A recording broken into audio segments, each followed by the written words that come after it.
Hello and welcome to another episode of Moments with Sade and Enoch. I am. You almost forgot your name there. I did, listen. Okay. It's old age. It happens to us all. I am Enoch. No, not me. Okay, you know what? It's happening to me. Yeah, Sade. And we've got a wonderful host, Angie, joining us today. So on today's show, we'll be covering the topic around asylum. Angie's journey going through the asylum system. It's a journey so many of us are not familiar with, but Angie has got an incredible story. I've known Angie for a few years now. So when at some point I thought we need to bring Angie on the show to just share her story, but then not just the asylum system, but then where she is now. Yeah. She's doing amazing things within the community. She's such an asset to our country, Scotland. And I've themed the show Rise from the Ashes. Do you think that's appropriate, Angie? That's a good one, actually. It is. I need to be paid for these names. I'll give you £1 for that. Yeah, I'll take that. Yeah. You're witness to that. You're witness. So you can join us today on the show. You can call the studio. It's 0141 530 2787. You can also send us a WhatsApp. It's 0745 990 6822. And if you're on social media, you can, reach us on Facebook, Jambo Radio Scotland. If you're also on Twitter, you can reach us on @Jambo Radio 1. And on Instagram, you can reach us on @JamboRadio.Scotland. You can also send us an email, info@jamboradio.co.uk. I'll say that again. So you can also send us an email using info@jamboradio.co.uk. We would absolutely love to read your comments and hear from you. And if you don't have the Jambo Radio app, please download the Jambo Radio app on Google Play or the App Store. Fantastic. Based on recent figures, there are currently about 5,000 asylum seekers in Scotland. Those are making their way through the system just in Scotland alone. And, that world is a world that is not visible to a lot of people, even people within the Black or Asian community. It's you don't know, right? But then to some people, that is their reality. Maybe they are in it, or they've got a relative or a friend in it. So to some people, that is their reality. So, today we'll be talking to Angie, who is going to share with us, journey. Hopefully, it's not going to be traumatic. Sharing with us some of the journey Angie has been on. Angie has written a book as well, but I'll let her talk about that around, the journey she's been on. And I've seen some excerpts from that book, and it's just, sometimes when I read some of what Angie shares, it just sounds like a testimony. If you're a Christian and you know about that Old Testament thing, like things that should not happen happening to her. And that was one of the reasons why I said, we've got to bring Angie on the show to share that story, but then more importantly, to share with us where she is today. Yeah, exactly. And thanks for coming, Angie. Honestly, it's so nice to have you here with us. You're welcome. And I know that our listeners would definitely have things to take away. So in like less than 30 seconds, if you were to tell me about yourself, what would you tell me? Who is Angie? Angie, born and bred in Malawi. I've lived in Scotland for just over 18 years. I'm married with 3 children, 2 grown-up children and 1 teenager. Wow. What else should I say? I said less than 30 seconds. That's good. It's okay. That's fine. Okay. That's impressive. Two grown-up. So when you say grown-up, you mean 3, I think you said. No, 2 grown-up. Okay, teenager. and then 1. Okay. So by grown-up, you mean over... What's grown up? Over 21? Over 18, over 18. 21. Okay, fantastic. Well, you don't look like it. Yeah, I know, right? You need to show us. You need to show us the way. No, it's not a compliment. It's a fact. No, compliment is being nice. This is a fact. You don't look like, so whatever cream you're using, whatever your routine is, whatever your wellness routine is, better share it with Sade, share it with me. We all want to look like you when our kids are grown up. And Angie, I'm very interested in names. And, I always ask folks when they come on the show, when I hear names that I'm not familiar with, I like sort of trying to get into it. So your surname, Mwafulirwa. Yeah. Is that the right way even to pronounce it? Is that how to pronounce it? You got it I smashed it. Oh, Yes. okay. Yeah. Oh, well listen, done. Have you been practicing? Well done. No, to because you. Well it done. looks like those names that it sounds as it looks. It's like phonics, like the phonics kids. Yes. So if you look at it, it's just Mwafulirwa, just as spelled. You must be proud of yourself. I'm not proud of myself. This is standard stuff. I'm just good at these things. Okay, whatever. Okay, don't worry. I'll give you £1 for that. Well done. So what does it mean? It sounds like it carries a lot of meaning. From what I hear, because it's not mine, I got married into the name. But from what I hear is that my husband comes from the northern part of Malawi, which borders Tanzania. Okay. And his ancestors came from Tanzania, and the place was called Fulirwa. Okay. So Mwafulirwa basically means people from that particular area. Okay. But I wouldn't know the meaning of the actual Fulirwa. Okay. Mwafulirwa. Okay. So is that is there a language attached to those people from that area? There is a language, yes. Okay. So they'll be either called Tumbukas or Nkondes. Okay. So people from that part of the northern part of Malawi are called one of those two. Okay. Or there's more dialects as well. Yeah, and does he speak the language, your husband? Grew up in the city, so is a city boy? Okay. I'm better than him at his own language. Oh, wow. Well, what can you say? Wow. What a man cannot do, a woman can do times two. Boom. You just proved it. Who needs men? Exactly. Woman power. Boom. Okay, all right. So I know you're gagging to ask some questions. No, I'm leaving it to you. All right, okay. So tell me, first, I would like to know you better, even more. So what's your story? How did you even get to Scotland in the first place? Where were you born? What's your, I think basically just... Yeah, so what were you doing before? What were you doing before? Okay, so before I came to Scotland, I studied in Malawi and I worked for about 3-4 years in the bank in Malawi. No way. And you worked in a bank. Did you study accounting by any chance? Oh, unfortunately, no. Don't tell me about numbers. It's horrible. I don't even know how I found myself in the bank, to be honest, because my passion was to work with people. Okay. So, well, I mean, if you're at the bank, you're going to work with people. You're going to serve people. No, everyone serves. Not front office. I don't know why people always think banking job is just front desk. Yeah, I know. It's just... I mean, I worked in banks and I didn't do front desk. You should know better. That's my payback time. All right, anyway, okay. It's that time of the day. All right, okay, I understand. So, when I finished uni, my bachelor's degree is social science, and I majored in sociology. And that was all because I remember when I first went to uni, we were given options, and I heard about psychology, I heard about sociology. I was thinking, I kind of like both. But I struggled to choose, so I took 2 from this side and 2 from that side, and then as we went on into third year and all that, you had to make your specialization. So I was like, I think sociology is more what I really want to do.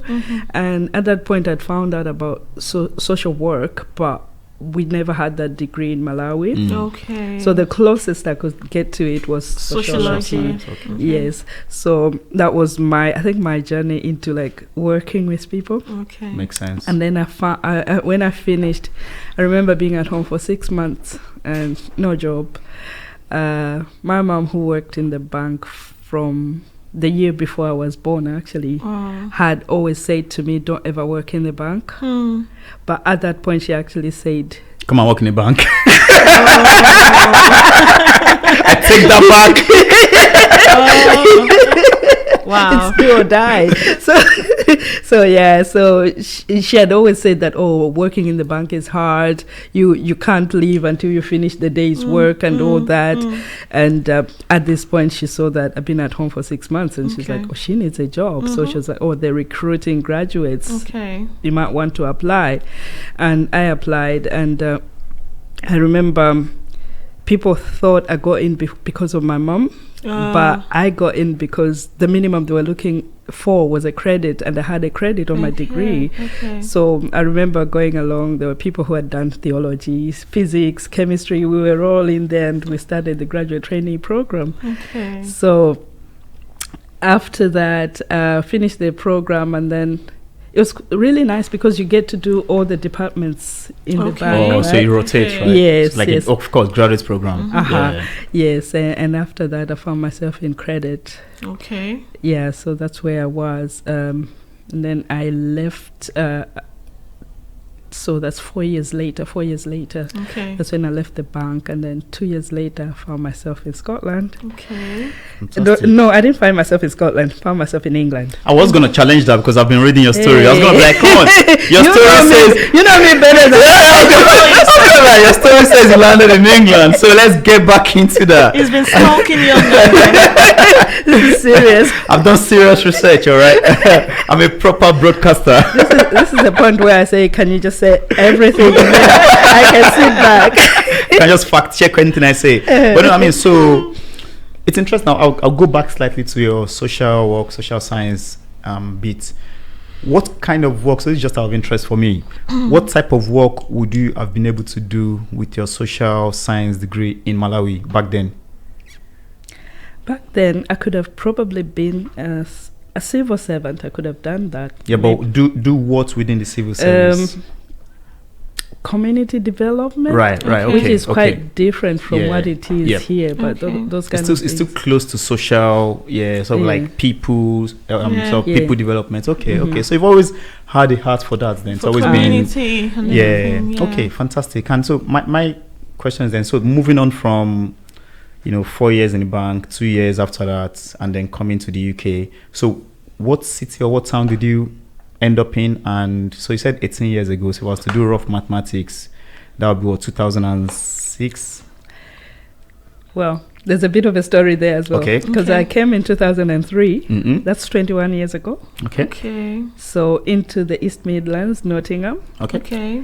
And after staying here for a year and a half, I went back because I left Okay. my kids. They were 2 and 4. All right. Okay. So it got to a point where I was like, I could not do this anymore.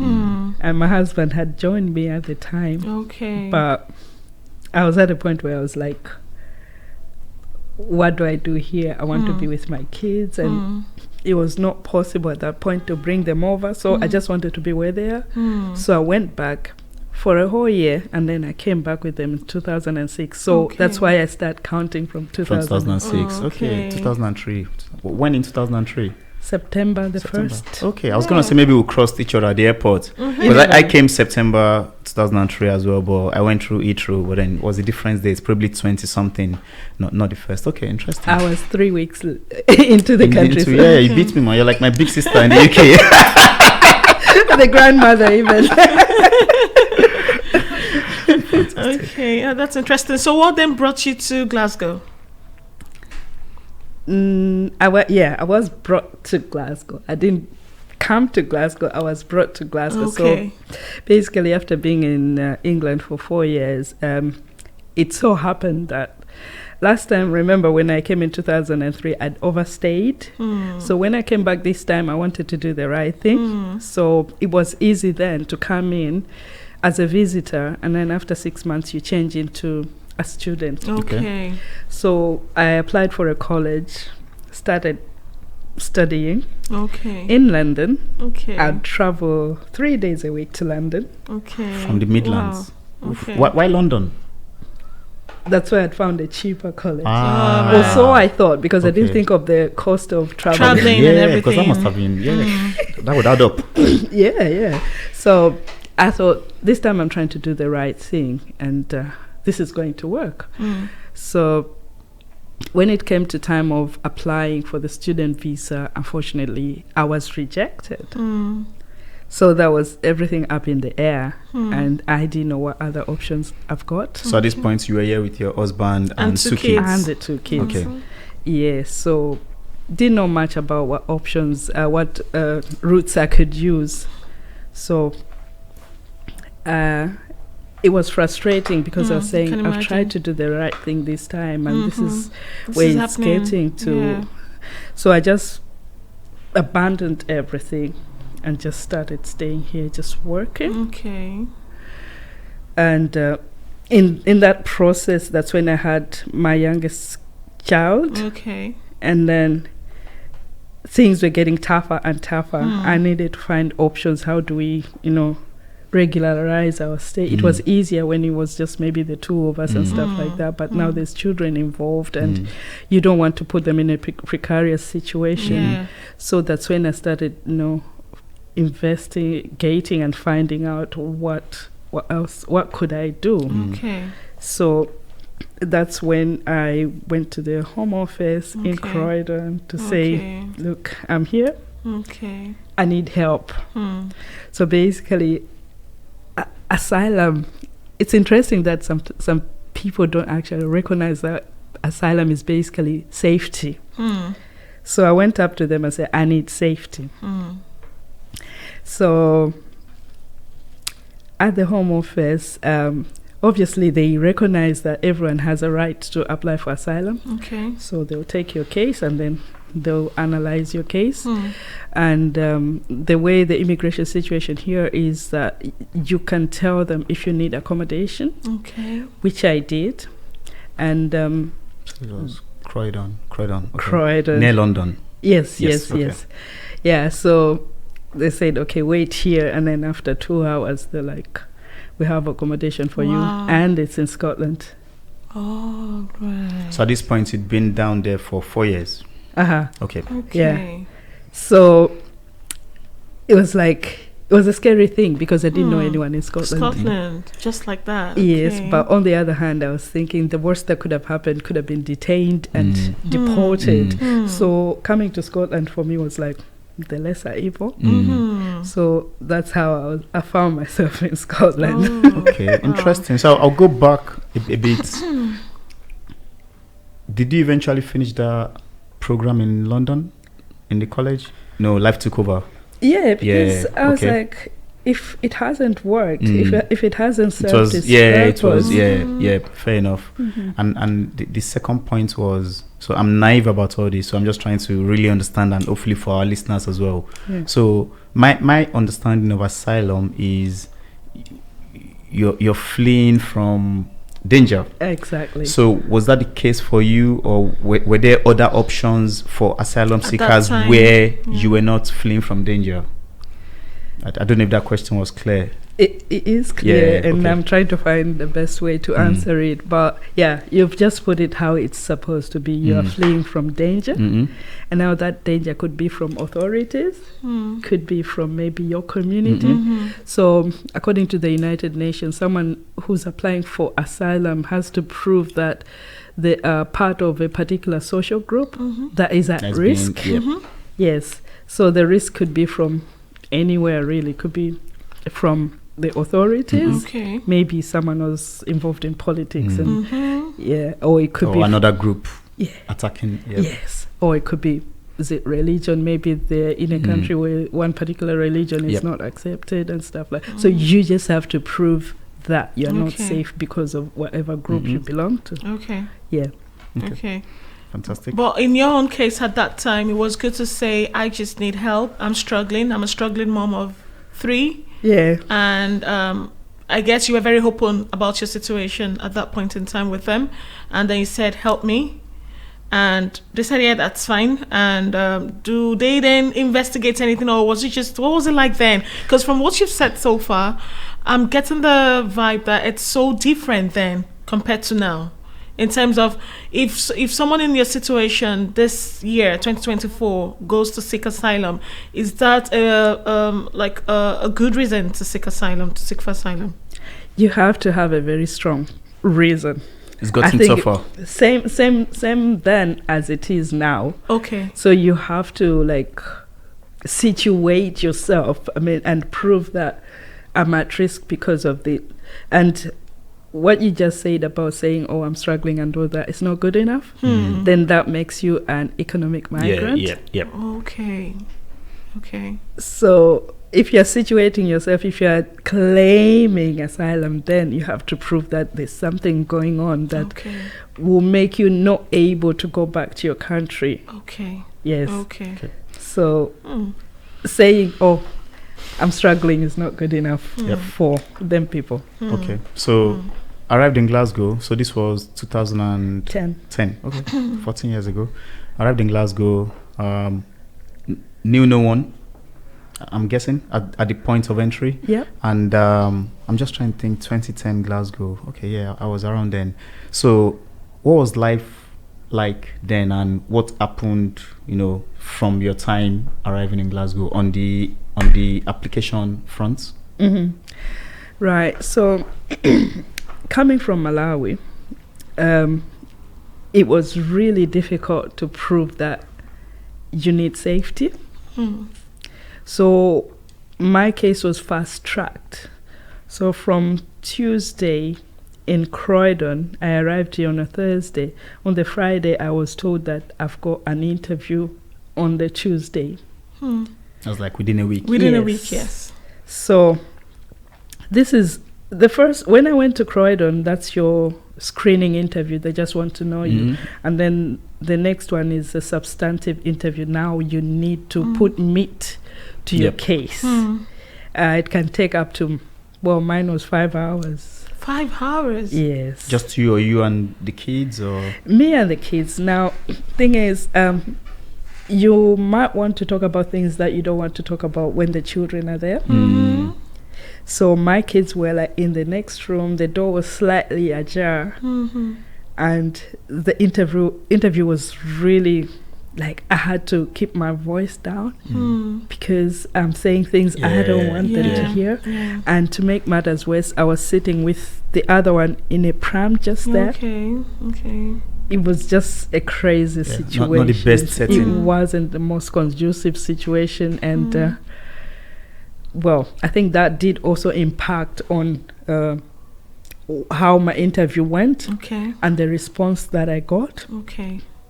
And going on a few years later, I remember I was part of a group called Refugee Women Strategy Group. This was one of the things that we had to fight for, to say women shouldn't have to come to an immigration appointment in the presence of their children. So we fought for childcare so that a woman could leave a child somewhere else and have the freedom to have the interview without all these interruptions.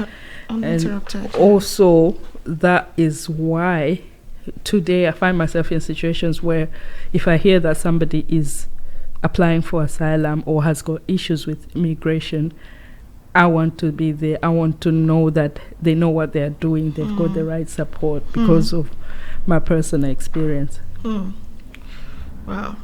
It's taking me a while to like just like Enoch said at the beginning, it's a world that someone like me, I just know nothing about, and when it's being discussed outside, I just shut up because I just don't know what to say. I don't know, like, because I have got no experience, I have no idea at all. So when I heard you were coming on today, I said actually it's a good time to educate myself to a reasonable extent and just know more about what's going on. So we stopped at you coming in and the interview. So you said something about, it was a bit not the most conducive environment. It lasted about 5 hours asking questions. So what was it like for you at that time? How did you feel? And was it a successful one at that point in time? Was it just a one take and... I wish. You wish? No. Okay, so that's a no. Yeah, so it was like, nope, this is not happening. And I got a no a week later. Okay. Yes. Okay. And I think it also goes back to preparation and knowing what you're doing, which I did not have. Okay. Yeah. So no one to prep you, which is part of what you do now, to like let people know what to expect and everything. Okay. Yes. So I went in really blindly. Like I was thinking, this is just, you do this, you go into an interview and then you're like, here, you got your papers and all that. But all the best. To be honest, I was actually telling my husband, I said, oh my God, the person was smiling at me. So I'm saying the right things. I smashed it. Yeah, I was like, this is it. They like me. Exactly. And what people don't know is the UK immigration system is the only system that works on the basis of guilty until proven innocent. So you have to walk. Yes. So the burden of proving that you're innocent is really yes. Okay, which ties into my next question, really. So, what was life for you and your family like then during this period? What was it like? Because I'm sure you sitting here and then just thinking back, like I'm sure you've got like memories of how things were then. What was it like for you? Can you just give us a picture of how it was for you and your family? during the whole process? Well, one, you're trying to settle into a different place from Yes, where you've entirely. always been. Mm-hmm. It took my kids a whole 2 years before they started accepting that we now live in Scotland. Really? Okay. How old were they at this point? The 10, oldest one? 10 and 12. So 10 they were and okay. 12, They were okay. Yes. very They were aware. aware. Yeah, Yes. they Okay. they had developed friendships and all that, But and then Down in we Midlands. have uprooted them from that. Mhm. And I remember my daughter was supposed to be going into high school in Nottingham, but when she came here, she had to go into S7. Ah. So she felt like she's Not been cool. taken. Yeah. Not of course. She did Oh, not they like took you that. well. So it was quite really new. And then also having to grapple with this system, and you're raising young children. At this point, my husband was still down south. Okay. So okay. I was doing all this single-handedly. Oh, okay. Yes. So it was quite hard, quite challenging, to be a mother. And, I was at home most of the time because an asylum is not allowed to work. So I was at Okay. home most of the time. Okay. And I was actually glad that I had a baby at that time, because if Keep you these two busy. were at school, at least I had somebody to Okay. keep me busy. Busy. Yes. So it was really hard, managing that. And truthfully, I would say that I had help back home raising children. And this is the only child that I had, like 24 hours. Have to And just actually learning how to raise a child. This was my first proper experience of raising a child. on your On your own. I'm still own, learning yeah. with that. And then it took quite a while before I started learning that people do get themselves involved in community organizations, or maybe they would go to college. When I found out that, as an asylum seeker, you can go to college, I enrolled myself in college, Oh, okay. and they gave me an English course. Okay. Was that what you wanted? Okay, that's a no, I guess. Another thing, lack of proper preparation and knowledge. So I got into that. They gave me the place, and I got into school. But what I really needed, I'd found out that you can get childcare for free if you're in college. You're like, okay, that You makes can sense. get yeah. a bus pass Okay. for free if you're You're in in college. college. Like, So- I'm studying then.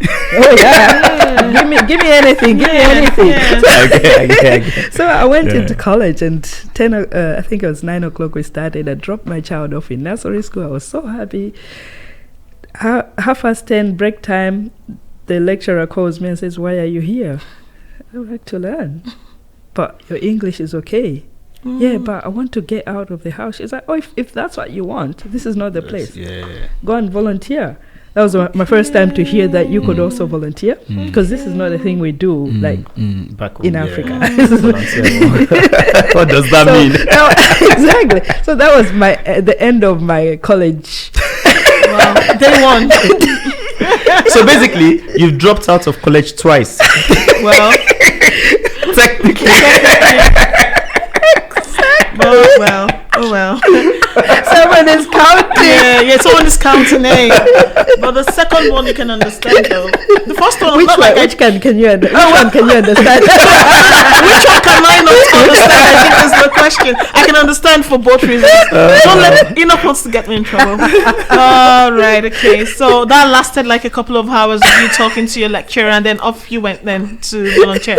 So what were you gonna volunteer in? So I got into it was an organization, but it was a befriending thing, and I was actually just beginning to start. They would have community meals up in the Gobos, so I would go there, and there was an opportunity for my daughter to be in a play group Okay. while I'm volunteering. I think there were community meals. I didn't cook. But So just for clarity for our audience, Gobos is a place in Glasgow. Yep. Okay. Yeah. Wow, that's interesting. And so you were doing that first, before I move any further, so since you arrived in the UK up until the time your asylum was approved, how long did that take roughly? 5 years. Okay. 5 I years. think 5.5. 5.5 years. Okay. Right. I'm just trying to process that, and then I'm working the timeline now. So, but all the time you were volunteering and everything, things were still working in the pipeline. Like You're still you were dealing still with dealing with the asylum side of things. Okay. Like dealing with refusal after refusal. Okay. So How did you keep going? How did you keep going? Because I'm sure some people are probably in this same situation as we speak, and they'll be more than happy to just hear how you navigated throughout this period, because these are tough times. Or they were tough times then, I can imagine, and some people are currently in that situation. yeah, and things are tougher now. But I think this was also the point when I found out about, what I was talking about, being involved in community organizations and stuff like that. And the biggest one was the one I just talked about earlier, Refugee Women Strategy Group. Okay. So when I went there, people were saying that if you go to these groups, they'll support you, they'll write a letter for you to the Home Office, and that will kind of like strengthen your Have case. some weight, yeah. Yes. So I went in with that mentality, but when I got there, it was a group that will raise issues of refugee and asylum seeking women. And there was a lot of campaigning, going out to speak and stuff like that, which is not what I You wanted, Yeah. one-to-one. Yes, but I think I got more out of that. Okay. And looking back, I think there was a part of me that felt that thing is missing because that group is not there anymore. Oh. And I kind of feel there's a gap there. Okay. Yes, and I kind of have a feeling that we are trying to do something similar. So that opened up my eyes to what other opportunities could be there. Okay. Because you'd get exposed to things like you're going to parliament, you're going to speak, you meet people, you go into different forums, you're speaking there. It's like, okay, this is going on well. And to be fair, I was not half the person I was then. I mean, I'm double the person, I should say that now. And it's because of things like that, being part of groups like that, and now knowing that I can fight for my rights and I can fight for other people's rights. Okay. Fantastic. Fantastic. So just again,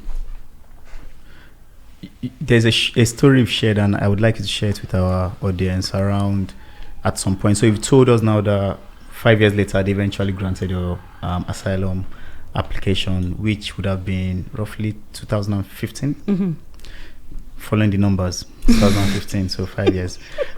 So there was a period when they picked you up, you and your kids, got you on the plane, already at the airport about to fly. Wow. And then something happened. Don't share that story with us quickly, just for our audience. I think it's a very powerful story around, can bring faith into this. And yeah, so like I said, I got refusal after refusal. So I got to a point where they call you appeal rights exhausted, ARE.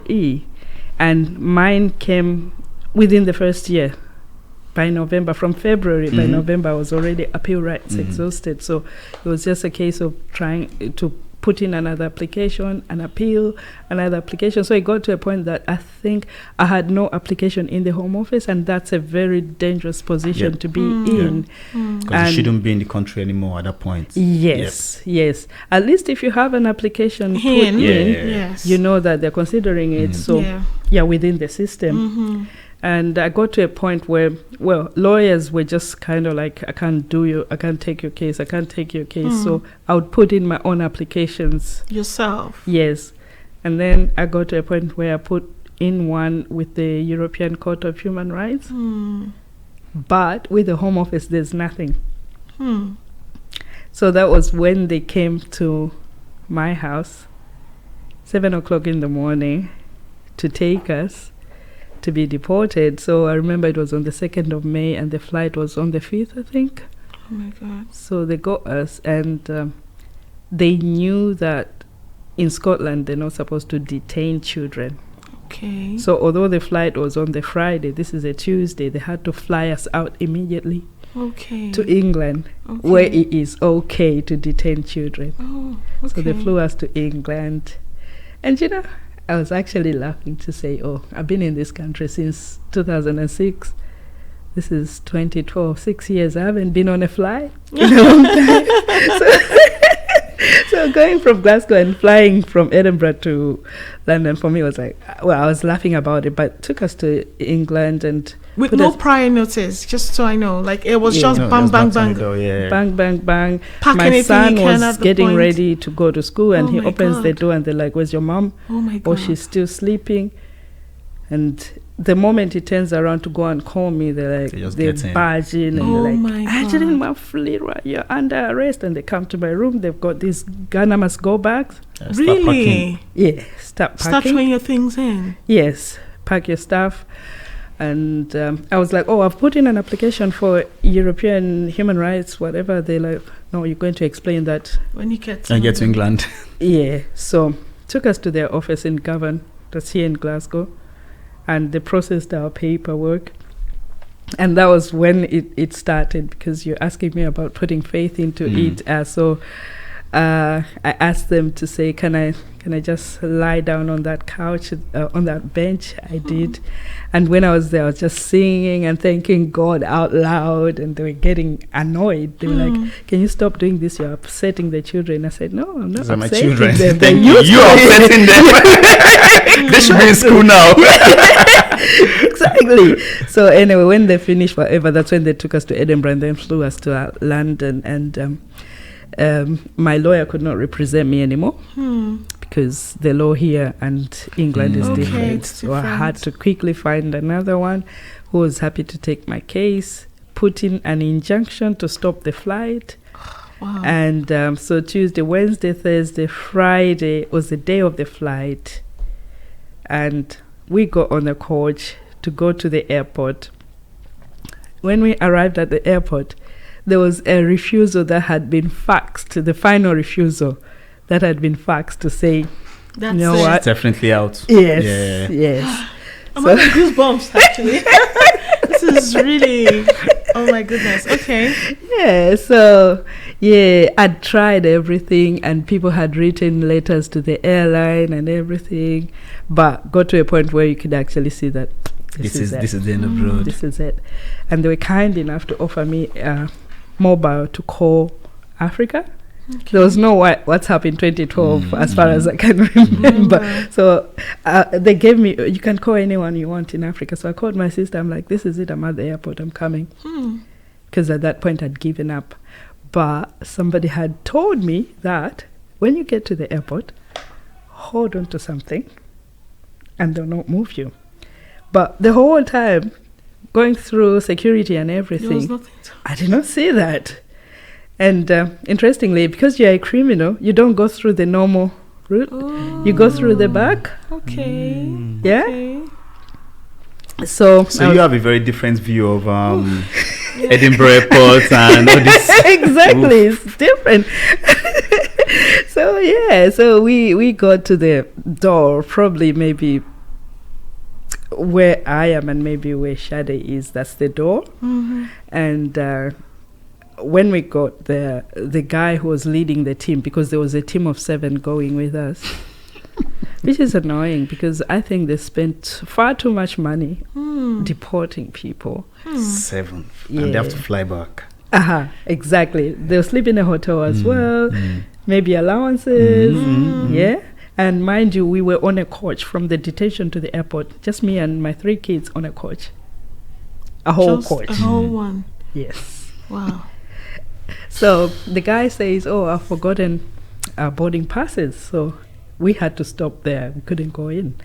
He goes to the check-in desk, gets them, and then he comes back. By the time he's coming back, my little girl, who was about 2.5 then, was crying. And I was kneeling over to speak to her, see what's going on. And this guy comes and says, okay, let's go.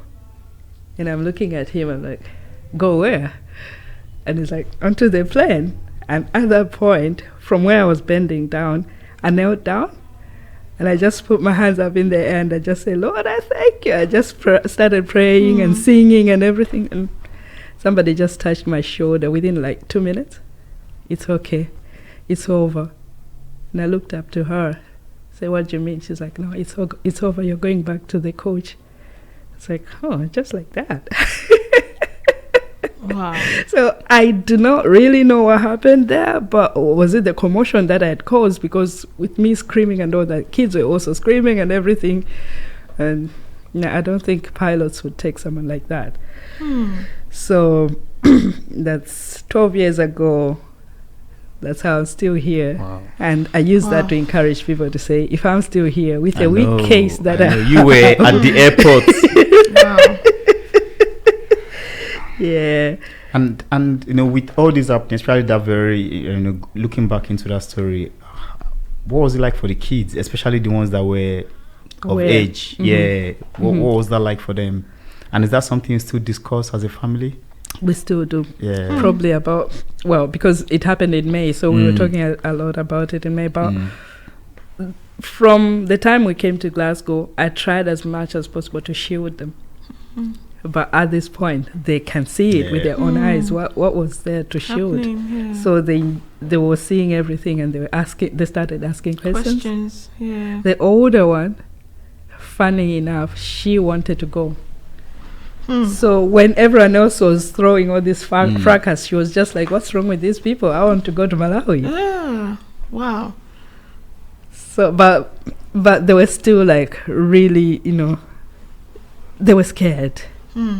They were scared. When we got back to Glasgow, they all wanted to sleep in my bed. And they became so clingy because they just thought if they come grab us like again. the door opens again or the banging. Yeah. So they were really and then they go to school. This thing was in the papers. Okay. And people knew. Wow. The teachers knew, the friends knew. So they were asking them what's going on. And because when I came back, the Home Office were really angry. Normally, an asylum seeker would have to go and sign in once a month, once every 2 months. But because of what I had done, they told me you'll be coming in here twice a week.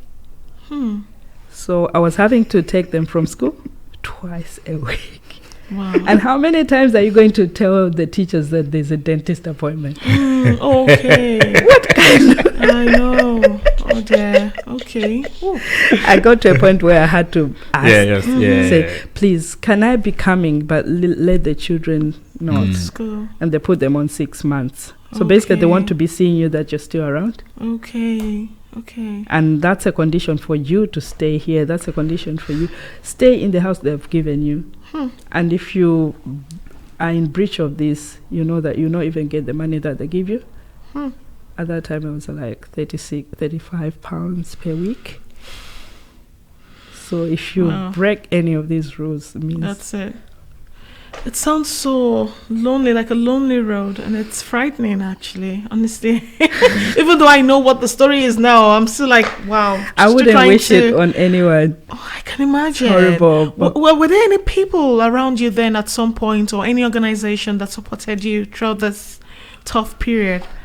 Yes, there was. There was quite a few. I remember even when we came back from England, I found people in the house. They'd cleaned up. They were waiting for me. They were just there, even just emotionally, because even myself, emotionally, I was just in a bad shape.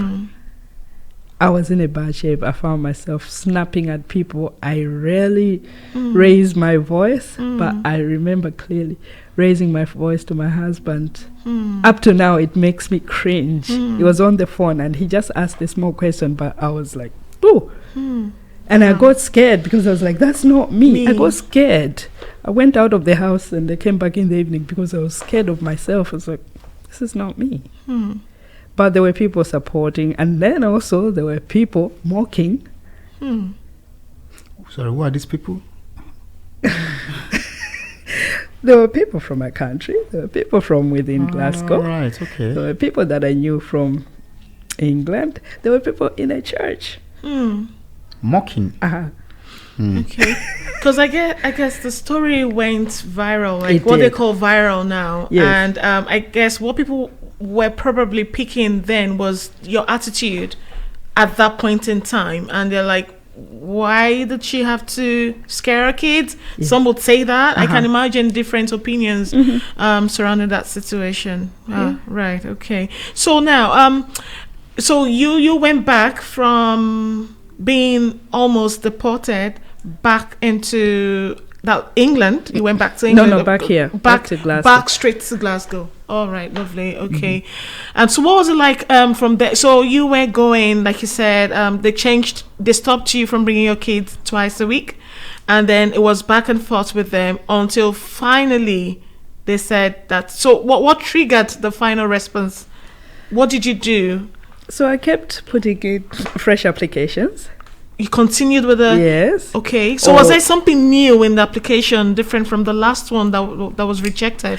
Which is what they need. But I didn't really have much that I would say, oh, this is something new I'm bringing in. Okay. But while I was doing that, time was going on. And if a young person has been here for 7 years, they're allowed to stay. Yeah. So that's what flipped everything. But it wasn't automatic because they were like, yeah, we agree your children have been here for 7 years. However, but you resisted deportation. So that so even when we got to the 7-year point, it wasn't straightforward. We had to, it's like you have to beg and beg again, but eventually that's what worked out. So fast forward to today. Very different to where you were back then. So tell us about, family life. You said, because I know one of your kids graduated recently, studied economics. Oh, wow. Risk management. Congratulations. Whoop, Congratulations. whoop, whoop, whoop. So that was the That's a second score. born. Yes. Second born. Oh, the second. And then the okay. first born, the girl. She's a software developer. Whoa. Lovely. And then you've got a teenager that is still in high school. Yeah, so Yes, S4 yeah, S4. now. Fantastic. You must be proud. I mean, coming from where you are and it's not every day you hear those grass to grace stories, right? That's like proper. And that's why I themed the session, Rise from the Ashes, because being down there and then your kids doing these amazing things, and this is just the beginning. It's just gonna be, as I like to say, the only way is up. Up, yeah. So Yeah. well done. And aside from the family life, I know you have an organization as well. Do you want to tell us about it very quickly? Because I know we're running out of time. Yes. So Sharpen Her, the African Women's Network, the reasoning behind it is having been in Glasgow for quite a while, I can see that there's so many refugee community organizations. Okay. There is a lot of them. Okay. But sometimes you find that maybe they're catering for a particular group only. Okay. So I was looking at something that will cater for an African woman. Okay. And what I was looking at is there's lots of migrants in Glasgow. Okay. And then there's us as women. We have our own challenges. And then there's us as Africans. Another. So I wanted something that would encapsulate all these and offer support where maybe if I go to another organization, they may not be able to offer bespoke. that. Or so we wanted that, but we started off by just bringing women together, and then I know Sade, you've been to our group, so we just look at there's this woman achiever. We want her. She's an African. We want to hear her story so that she can inspire other people, and that's how we started in 2019, and then we kept doing that, and then it's grown arms and legs 5 years later. 5 years later. Well done. Yeah, I was there, and yeah, you're absolutely doing a great job. Well done. And you've written a book. You're an author.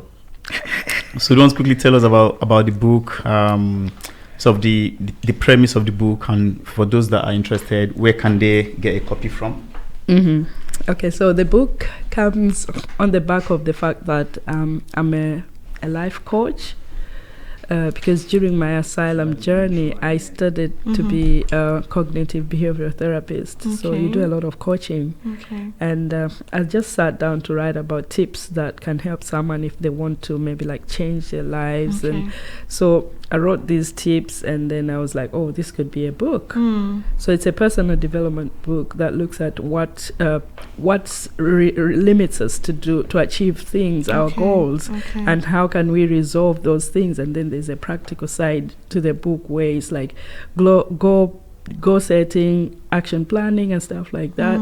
So I put it all in a book. Initially, it was supposed to come out in New Year, 2020, and then everything happened, and then revived it in 2021, and I called it Uncovering the New You. And I use it for mentoring. It's like where you write your notes as well in there. So that book is available on Amazon. Yes. Uncovering the New You on Amazon. Yeah. Fantastic. Fantastic.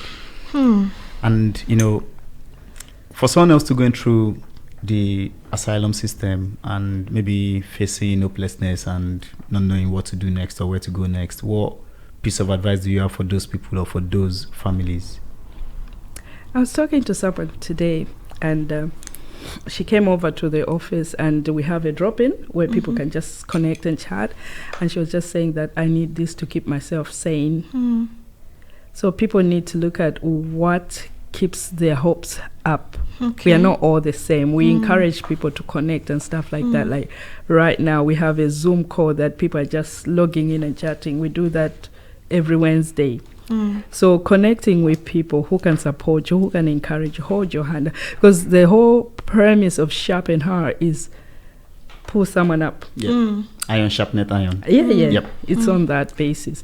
So connecting with people, very important, and also looking for information, because for those of us who are Christian, we know that people perish for lack of knowledge.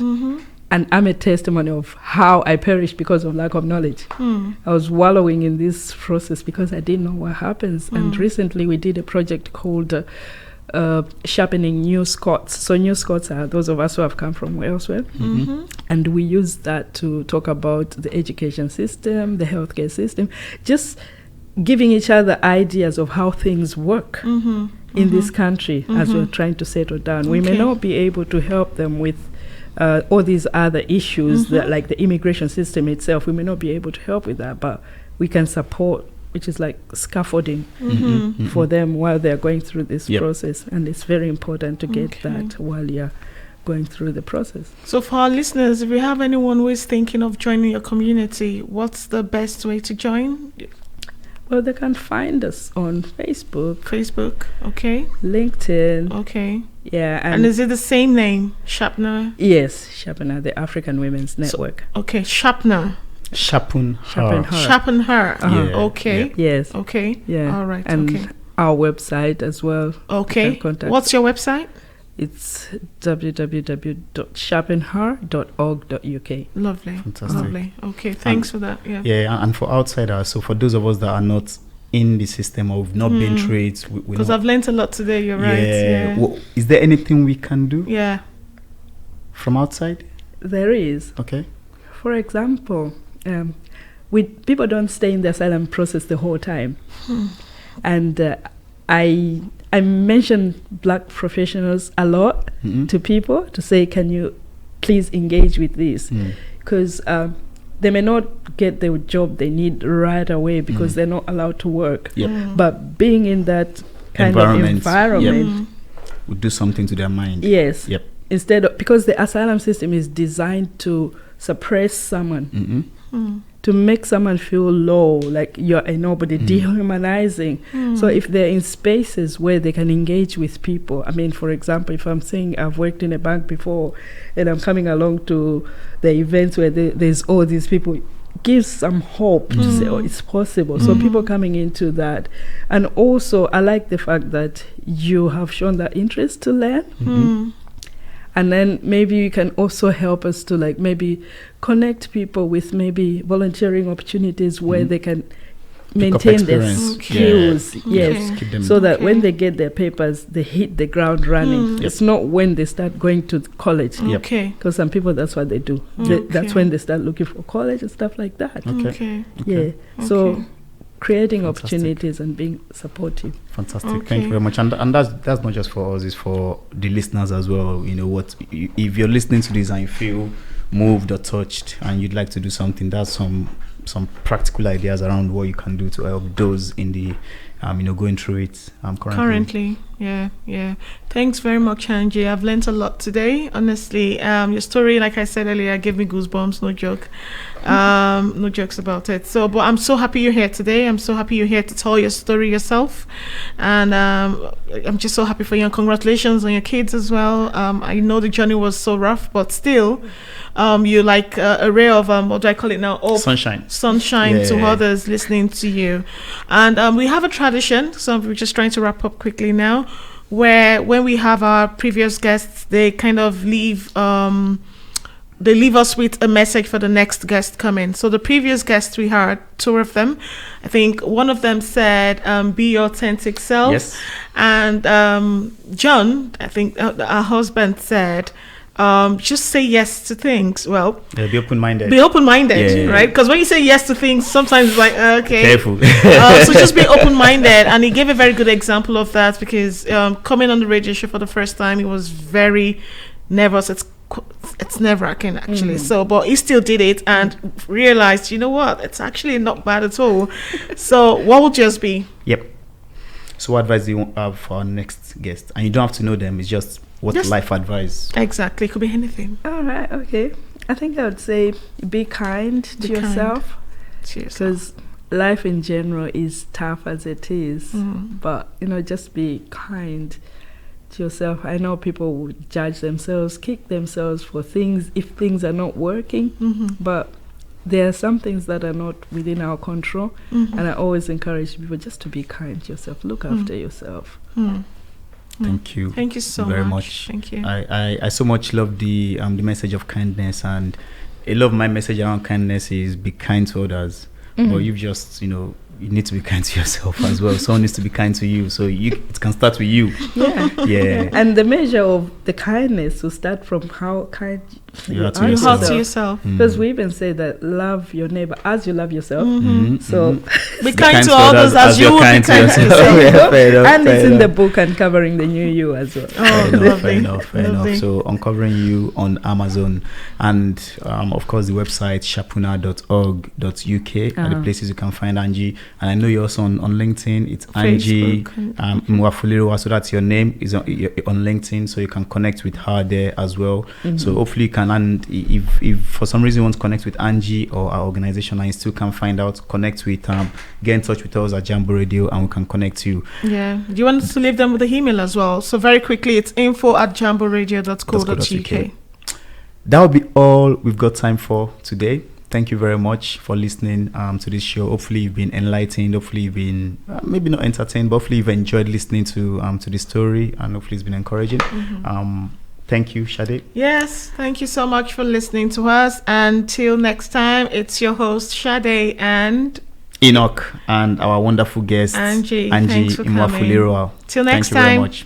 Take care. Bye. Thank you. Bye. Bye.